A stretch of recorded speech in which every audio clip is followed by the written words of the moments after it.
Hello everybody, welcome to the sound test room. Today we are taking a look at Animoog, which has just had a new update. Now, the best part of this update is the fact that now the 4-track recorder, which used to be an IAP, is now completely and 100% free. It's just unlocked. So basically you do the update and come into Animoog and it's unlocked for you. So you have 4 tracks. It's that basic stuff. You choose your sound. For instance, this one from Richard Devine.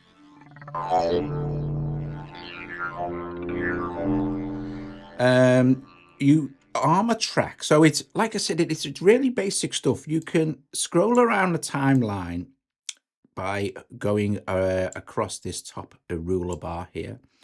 And you can see you can jump to certain positions by tapping on this ruler bar, and you can see your bar indicator there. So it's quite accurate. You can, get as close as you like. However, let's go back. I don't know how often you'd use this. It can be quite fiddly. However, for doing kind of soundscapey stuff, it's quite nice.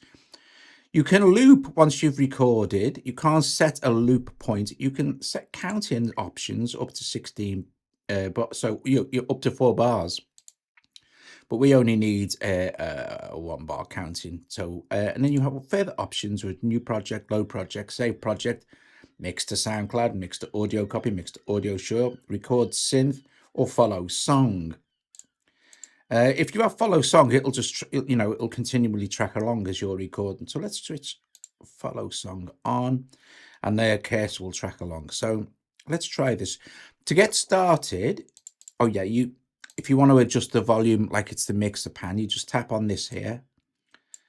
Now, if you'll be a bit confused here as well. So here's a tip. If you want to adjust the volume and the pan, tap on it once, and then you can have access to the pan and also the volume, and then tap it again to exit. If you just hold this, right, and you do this and go, oh, right, I want to do my pan now, and you can't see.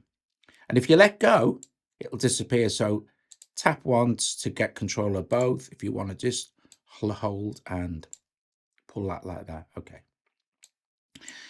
To start recording, you have to arm a track. Okay. So if you try to record and you're not armed, that's okay.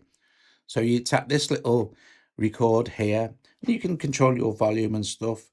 Let me just do this by hand. I'm going to hit record, get a 4 bar count in. Here's our metronome volume as well, if you're interested, and the basic volume of the track you're going to record. So let's just go.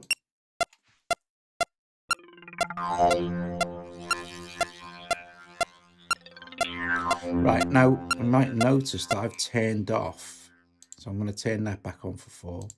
I turned off the counting, which is good really, because now I can show you a couple of things here. We can move this along. I'm just holding it. Let's do it with this. We can move it along like this, and you can move it completely off. So it's kind of like super flexible. It's kind of like really elasticy, which is say you move it over here somewhere as well. You can just grab hold of the top ruler bar and go and find it like that. Let's move this back.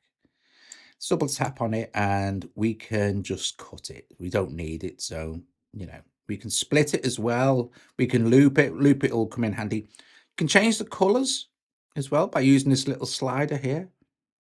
Okay, but let's just cut that for now. Let's go back to the beginning. We've got our 4 bar counting now. We are armed to record. Excuse me. Let's just do this then.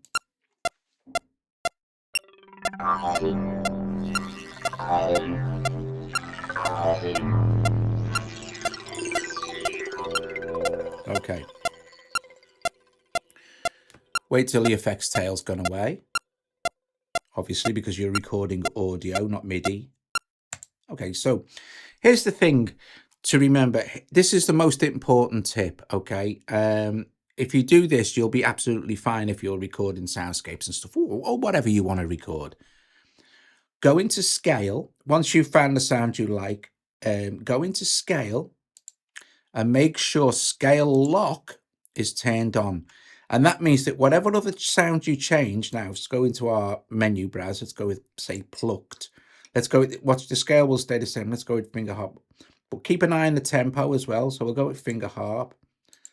You see that tempo is changed there for the Asians.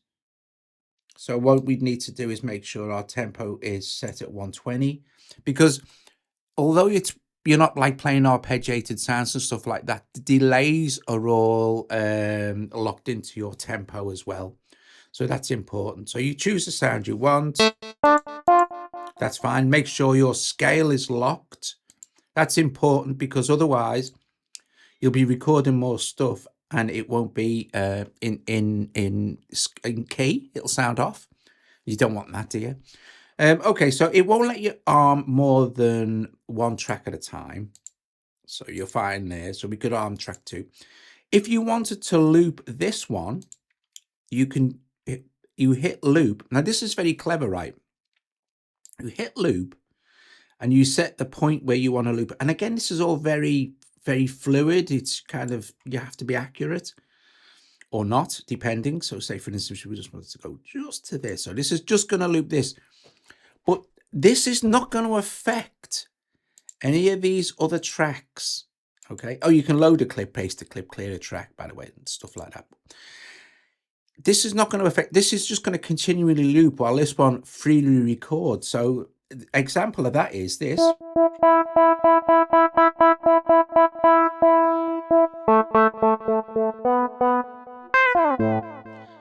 So we'll go back to the beginning and I'll give you a demo of this. Okay. In fact, I'm not sure if I start from here, it'll just record from here. So let's see, shall we? Yes, it does.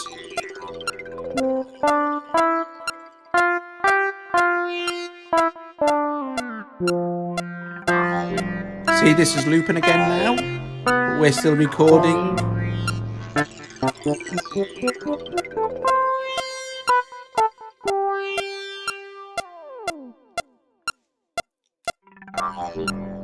Stop. Now here's the track we've just recorded. We can move around on our timeline now, and you could then loop this. So you could go right. Okay, then. So I'll just double tap here, set loop, and I can go. Well, set that start point to there. It's a bit like sample editing.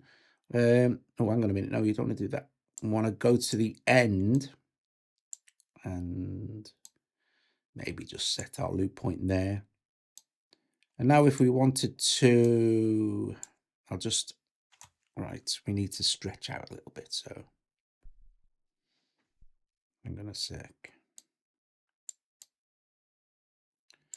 So to stretch out or to increase or decrease the view, you either drag up on a timeline or down on a timeline to make it bigger. Like I said, it's not the most amazing recorder, but you know, for free, if there's a free update, it's super cool. So we've got 2 loops now. Let's say double tap and maybe change the colors a little bit now. And there you go. And then on and on you go. You can then choose another one. We've got your, don't forget, we've got our mixer here. Let's choose this other track. Let's arm this one for record. And let's choose, I don't know, some of these. What's this?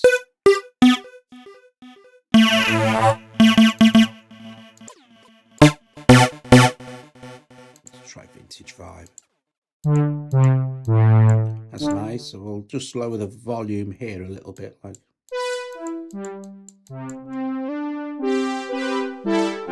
Polyphonic one. So, I mean, this track we're recording is just nonsense, but at least if your key scale is locked, and make sure your, see that delay is locked into 166, but to be honest, it's not really going to affect this, but keep an eye on your tempo. It will, I mean, you can see it'll change, it'll stretch, but you know, I want it to be 120. And you'll see what's happening at the beginning here. So I'm going to put it back to 120, which is what it was. There we go. There you go. So you'll be aware of the tempo and stuff and what it's going to do to your timeline, etc. and things like this. So let's record another. Let's record some more of this. This time we'll just go arm record. Got a 4-bar counting.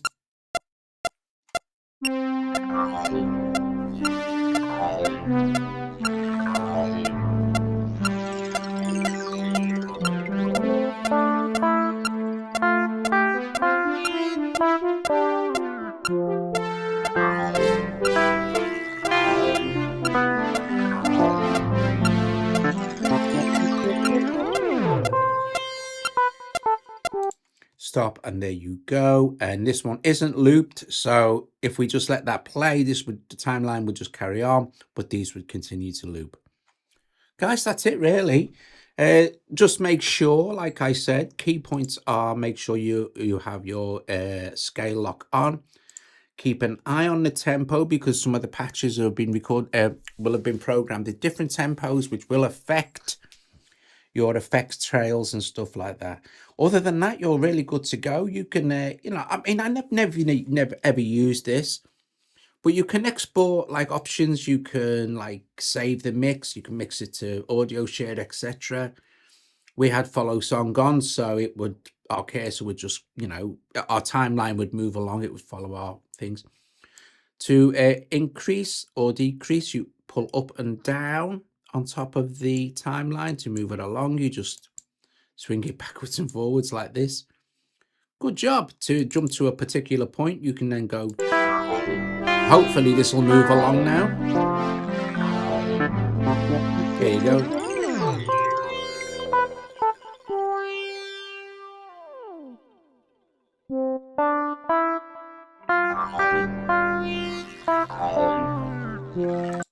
And what's happening here, of course, is these and this is looping. You can, of course, turn loop off here, at which point it will just play. You also have mute and solo. So, I mean, it's kind of self-explanatory, but I'll show you anyway.